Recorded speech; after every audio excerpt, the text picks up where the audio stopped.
Praise the Lord.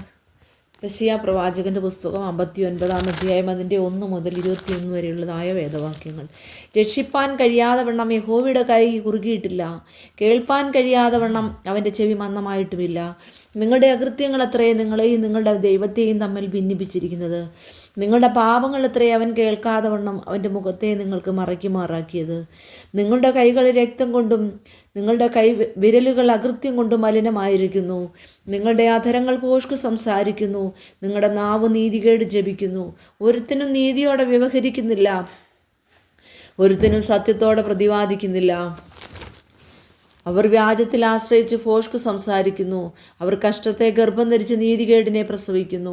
അവർ അണലി മുട്ട പൊരുന്നുകയും ചിലന്തി വല നെയ്യുകയും ചെയ്യുന്നു.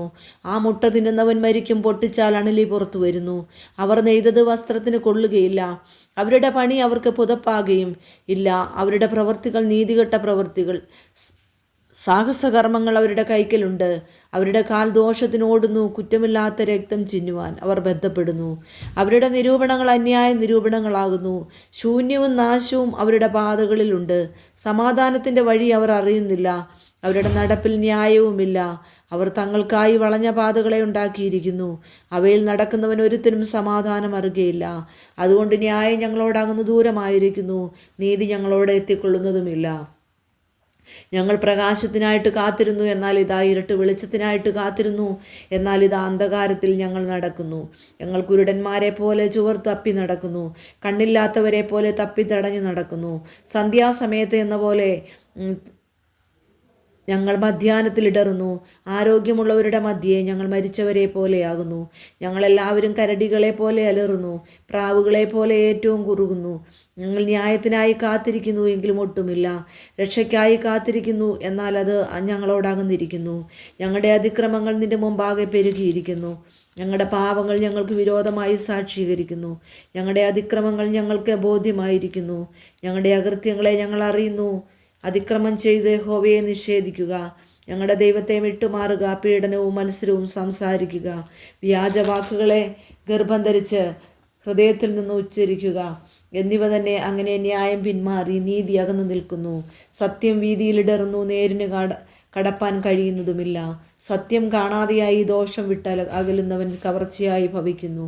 യഹോവ അത് കണ്ടിട്ട് ന്യായമില്ലായ്ക നിമിത്തം അവന് അനിഷ്ടം തോന്നുന്നു. ആരുമില്ലെന്ന് അവൻ കണ്ടു, പക്ഷപാതം ചെയ്യുവാൻ ആരുമില്ലായകയാൽ ആശ്ചര്യപ്പെട്ട് അതുകൊണ്ട് അവൻ്റെ ഭുജം തന്നെ അവന് രക്ഷ വരുത്തി. അവൻ്റെ നീതി അവനെ താങ്ങി. അവൻ നീതി ഒരു കവചം പോലെ ധരിച്ചു, രക്ഷയെന്ന തലക്കോരുക തലയിലിട്ടു. അവൻ പ്രതികാര വസ്ത്രങ്ങളെ ഉടുത്തു, തീഷ്ണത ഒരു മേലങ്കി പോലെ പുതച്ചു. അവരുടെ ക്രിയകൾക്ക് തക്കവണ്ണം അവൻ പകരം ചെയ്യും. തൻ്റെ വൈരികൾക്ക് ക്രോധവും തൻ്റെ ശത്രുക്കൾക്ക് പ്രതികാരവും തന്നെ.